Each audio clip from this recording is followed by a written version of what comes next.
After this lesson, you will know the problem with internal audits, the proper way to look at internal audits, the meaning of Gemba plus auditing equals GembAuditing, how to see the 8 process wastes, how to audit for effectiveness, the relationship between internal audits and the 5th S of 5S, continuous improvement of the GembAuditor skill set. In the last training session, we explored the ins and outs of how to go about performing an effective Gemba walk. And remember, Gemba means the place. In this training session, we will explore how to integrate the best of a Gemba walk and the best of internal audits that are required by an ISO 9001 based business management system into one system for greater effectiveness of each. As was previously demonstrated, the skill set of a well-qualified auditor and a well-qualified Gemba walker are virtually the same.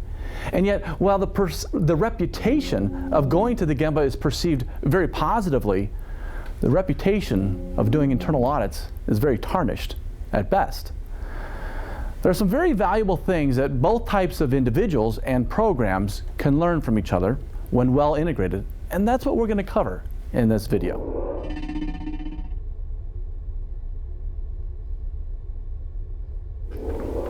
You see, the problem is that in order to maintain certification to an ISO 9001 based quality management system or to adhere to customer requirements, organizations must perform internal audits. And as such, oftentimes internal audits are not viewed as an activity that adds value. In other words, it's something that companies feel that they have to do because the standard says they must do it. And this leads to that tarnished reputation. And why do internal audits have a tarnished reputation? Well, many people view it as a policing activity where people can get into trouble. I remember talking to someone at a very highly respected organization, and she had mentioned that the audits were 100% focused on performing hard-hitting, intimidating internal audits with the sole focus on FDA readiness. It was not viewed as a value-added activity, but it was an activity that was intimidating, so we wouldn't work together and solve problems together.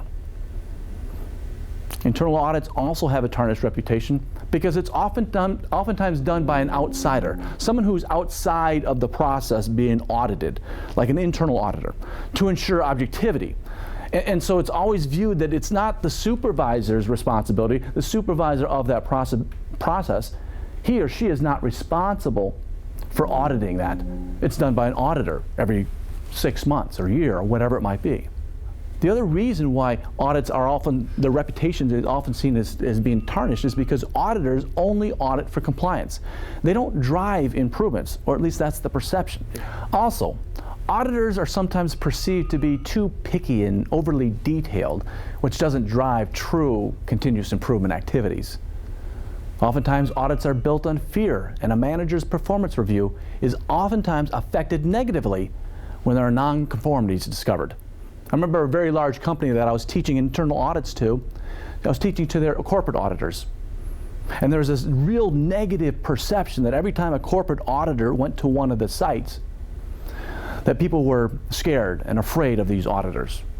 And we did a little bit more digging and found out that the main reason of this fear was because 20% of the plant manager's performance evaluation was dependent on the results of the corporate audit.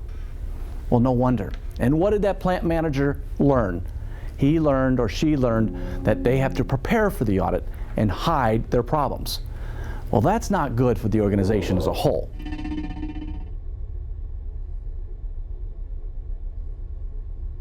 Now, to the last point.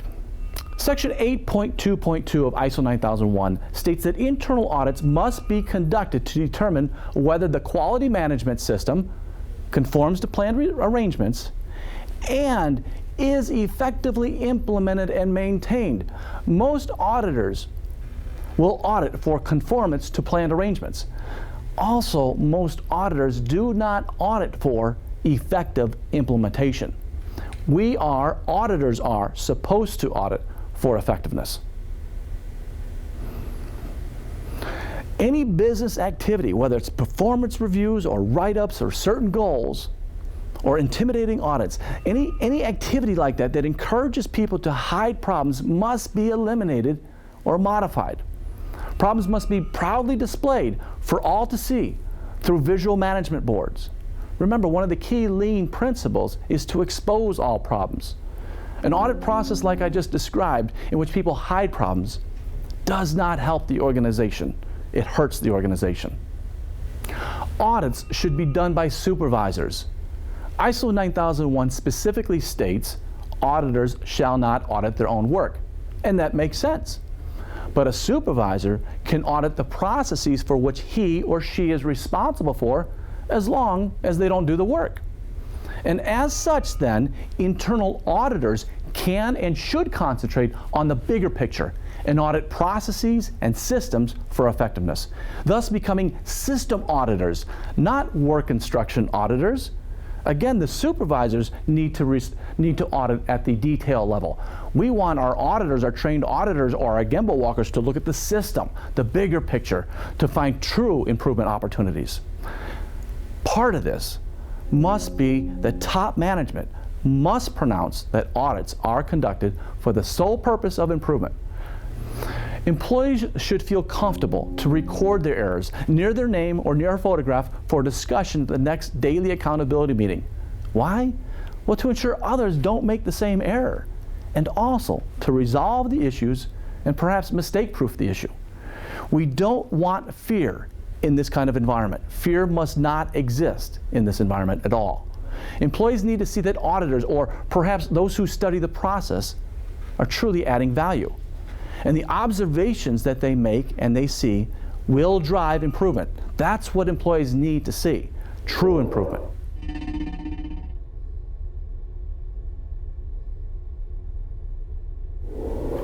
Now, the whole concept of Gemba plus auditing equals GembAuditing is what we'll discuss next. As lean practitioners, we teach the two.